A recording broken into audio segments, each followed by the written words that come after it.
Bismillah, selamat sore, salam sejahtera, salam Om Swastiastu, Assalamualaikum warahmatullahi wabarakatuh.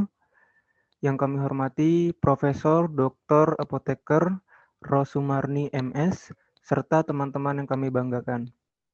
Pada kesempatan kali ini kami akan menjelaskan tentang imunodefisiensi dan 4 kondisi patologis yang terkait dengan sistem atau respon imun, yang disusun oleh kelompok 3 yang terdiri dari Cahyo Aji Santoso, Sherelia Apta Valentina, Citra Artawati, Desi Triviana, dan Dian Nursiti.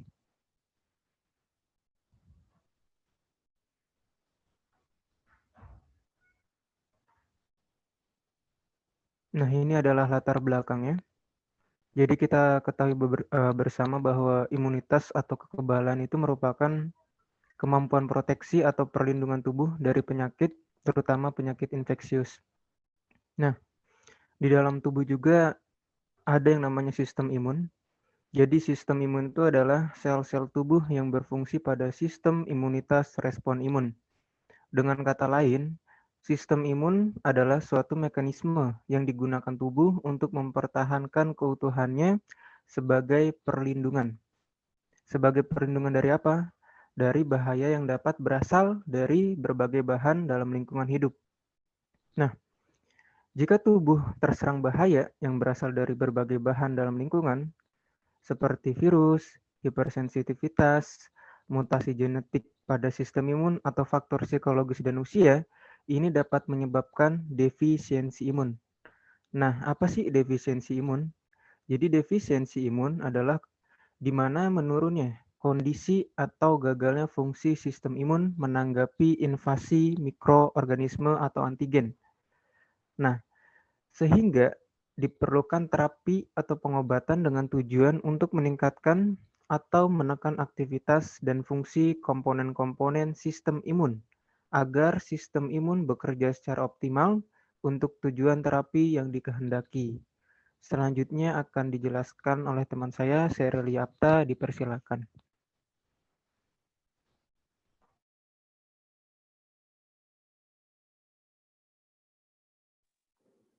Ya, untuk selanjutnya saya akan menjelaskan tentang yang pertama, yaitu ada respon imun, dan yang kedua, komponen imun seluler. Yang pertama, respon imun dulu. Respon imun itu terkait dengan imunologi. Imunologi sendiri yaitu studi mekanisme dan fungsi sistem kekebalan akibat pengenalan zat asing dan usaha netralisasi, eliminasi, dan metabolisme zat asing. Di mana mekanisme dari respon imun itu yaitu reaksi kekebalan meliputi reaksi imun non-spesifik dan reaksi imun yang spesifik. Yang pertama kita akan bahas tentang respon imun yang non-spesifik, yaitu memiliki mekanisme tidak menunjukkan reaksi spesifik terhadap bahan asing dan mampu melindungi tubuh terhadap banyak patogen yang potensial. Sistem tersebut merupakan pertahanan terdepan dalam menghadapi serangan berbagai mikroba dan memberikan respon yang secara langsung. Yang kedua yaitu ada respon imun spesifik, yaitu sistem imun spesifik yang terdiri atas sistem humoral dan sistem seluler, yang di mana sistem humoral yaitu sel B dirangsang oleh benda asing akan berproliferasi, berdiferensiasi, dan akan berkembang menjadi sebuah sel plasma yang akan memproduksi antibodi. Antibodi sendiri di dalam tubuh memiliki fungsi utama, yaitu pertahanan terhadap infeksi ekstraseluler, virus, dan bakteri, serta menetralkan toksisitasnya. Berikutnya ada komponen imun seluler, yaitu komponen imun seluler itu terdiri dari dua, yaitu imunitas non-spesifik dan imunitas spesifik. Imunitas non-spesifik terdiri dari makrofag, sel neutral killer atau sel NK, dan eosinofil.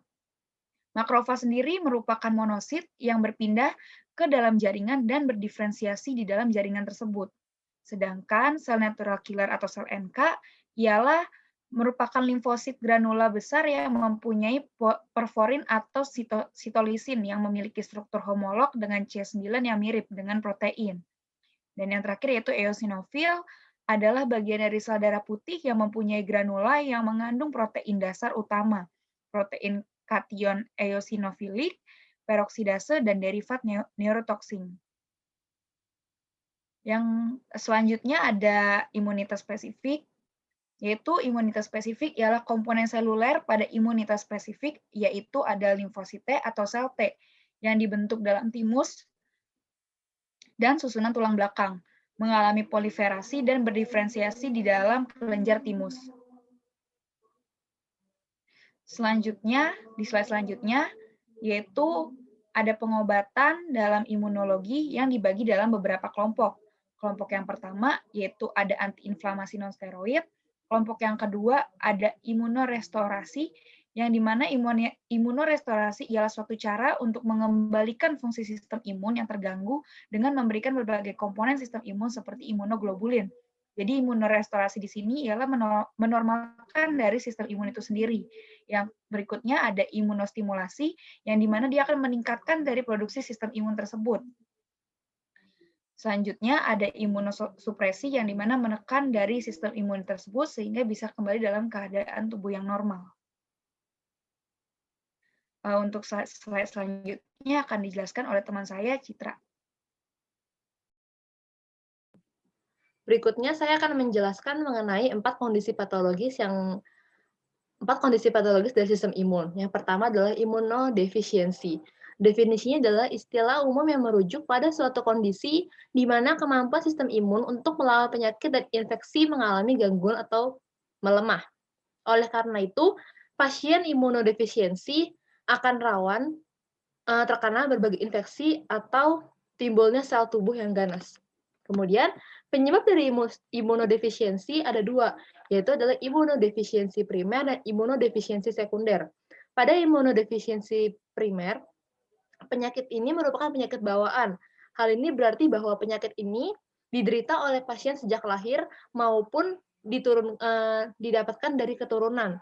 Kemudian penyakit imunodefisiensi sekunder disebabkan oleh faktor eksternal seperti infeksi, kekurangan nutrisi, kemudian efek dari pengobatan maupun faktor usia. Next. Selanjutnya adalah hipersensitivitas, yang sering kita kenal sebagai reaksi alergi. Definisinya adalah reaksi-reaksi dari sistem kekebalan yang terjadi ketika jaringan tubuh yang normal mengalami cedera atau luka, di mana reaksi alergi ini melibatkan antibodi, limfosit, dan sel-sel yang lainnya yang merupakan komponen dalam sistem imun yang berfungsi sebagai pelindung yang normal pada sistem kekebalan. Penyebab dari hipersensitivitas adalah menunjukkan adanya reaksi yang melibatkan antibodi IgE. IgE terikat pada sel khusus termasuk basofil yang berada di dalam sirkulasi darah dan juga sel mas yang ditemukan di dalam jaringan.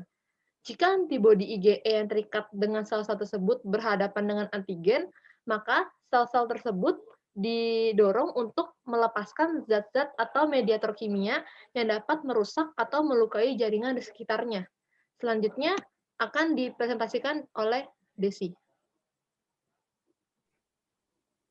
Selanjutnya, tipe hipersensitivitas itu dibagi menjadi 4 tipe. Tipe pertama itu hipersensitivitas langsung. Tipe ini merupakan tipe yang paling umum. Reaksi alergi dipicu oleh paparan ulang jenis antigen tertentu, disebut sebagai alergen.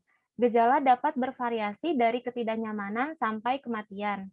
Hipersensitivitas tipe 1 ditengahi oleh IgE yang dikeluarkan dari sel mas dan basofil. Contoh hipersensitivitas tipe 1 adalah urtikaria, rinitis, asma, dan anafilaksis. Tipe 2 itu hipersensitivitas sitotoksik atau yang bergantung pada antibodi. Reaksi hipersensitivitas tipe 2 jarang terjadi dan membutuhkan waktu 2-24 jam untuk berkembang. Jenis reaksi ini terjadi ketika antibodi IgG dan IgM melilit pada antigen sel pasien, menyebabkan opsonisasi aglutinasi sel darah merah yang disebut juga hipersensitivitas sitotoksik. Contoh hipersensitivitas tipe 2 yaitu erythroblastosis fetalis, Goodpasture syndrome, dan anemia autoimun.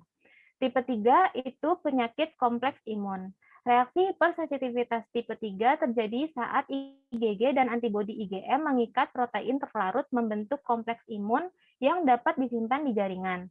Protein terlarut mengarah ke aktivitas pelengkap peradangan influx neutropil, dan degranulasi sel mas. Contoh reaksi hipersensitivitas tipe 3 adalah sistemik lupus erythematosus atau SLE, penyakit serum, dan artritis reaktif. Tipe 4 itu hipersensitivitas tertunda. Berbeda dengan jenis hipersensitivitas lainnya, reaksi tipe 4 ini dimediasi sel dan tidak bergantung pada antibodi. Biasanya memakan waktu antara 2-3 hari untuk berkembang. Jenis reaksi ini disebabkan dengan stimulasi berlebihan sel T dan monosit atau makrofag yang mengarah pada pelepasan sitokin, yang menyebabkan peradangan, kematian sel, dan kerusakan jaringan. Contohnya itu dermatitis kontak, eritema, multiformis, dan berbagai bentuk reaksi hipersensitivitas akibat obat-obatan. Autoimun merupakan respon imun yang mengakibatkan kerusakan pada jaringan tubuh sendiri serta mengganggu fungsi fisiologis tubuh.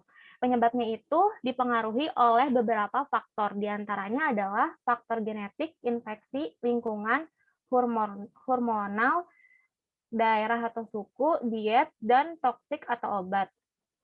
Patogenesis autoimun terdiri atas gangguan aktivitas seluler dan protein regulator. Gangguan aktivitas seluler dapat terjadi apabila tubuh gagal mempertahankan toleransi akan sel antigen dan terjadi aktivitas autoreaktif sel imun terhadap sel antigen tersebut. Contoh penyakit autoimun yaitu lupus, penyakit Graves, tiroiditis, Hashimoto, dan rheumatoid arthritis. Selanjutnya akan dijelaskan oleh Dian. Kemudian, isoimunitas merupakan keadaan di mana tubuh mendapatkan kekebalan dari individu lain yang melawan sel tubuhnya sendiri. Isoimunitas dapat muncul akibat transfusi darah atau karena cangkok organ dari orang lain. Kemudian, penyebab dari isoimunitas adalah sistem kekebalan mengenali dan menyerang apapun yang secara normal berbeda dari unsur yang ada di dalam tubuh seseorang. Bahkan unsur yang hanya sedikit berbeda seperti organ dan jaringan yang dicangkokkan. Penolakan transplantasi dapat dibagi menjadi 3 kategori, yaitu penolakan hiperakut, penolakan akut, dan penolakan kronis. Untuk penolakan hiperakut, penolakan tipe ini segera terjadi begitu transplantasi dilakukan. Contohnya pada transplantasi ginjal. Penolakan hiperakut dapat diatasi dengan cara pencangkokan organ pada resipien yang memiliki golongan darah yang sama dengan pendonor. Kemudian penolakan akut. Penolakan akut biasanya terjadi beberapa hari setelah transplantasi. Untuk mengatasi hal ini, biasanya pada resipien diberikan obat seperti siklosporin yang mempengaruhi respon molekul MHC resipien terhadap donor. Kemudian penolakan kronis. Penolakan kronis terjadi karena organ yang ditransplantasikan kehilangan fungsi yang disebabkan oleh darah beku pada pembuluh darah organ. Next. Maka dari itu, kesimpulan dari makalah dari kelompok 3 adalah imunodefisiensi adalah istilah umum yang merujuk pada suatu kondisi di mana kemampuan sistem imun untuk melawan penyakit dan infeksi mengalami gangguan atau melemah. Oleh karena itu, pasien imunodefisiensi akan rawan terkena berbagai infeksi atau timbulnya sel tubuh yang ganas. Gangguan imunodefisiensi dapat terjadi akibat cacat genetik primer bersifat kongenital atau diturunkan, atau terjadi akibat penyebab sekunder seperti infeksi virus atau bakteri, malnutrisi, autoimunitas, atau pengobatan dengan obat yang menginduksi imunosupresi. Imunosupresan adalah kelompok obat yang digunakan untuk menekan respon imun seperti mencegah penolakan transplantasi, mengatasi penyakit autoimun, dan mencegah hemolisis resus pada neonatus. Sedangkan imunostimulan ditujukan untuk memperbaiki fungsi imun pada kondisi-kondisi imunosupresi. Kelompok obat ini dapat mempengaruhi respon imun seluler maupun humoral. Indikasi pengobatan imunostimulan antara lain AIDS, infeksi kronik, dan keganasan terutama yang melibatkan sistem limfatik. Dan presentasi dari kelompok kami. Terima kasih. Wassalamualaikum warahmatullahi wabarakatuh.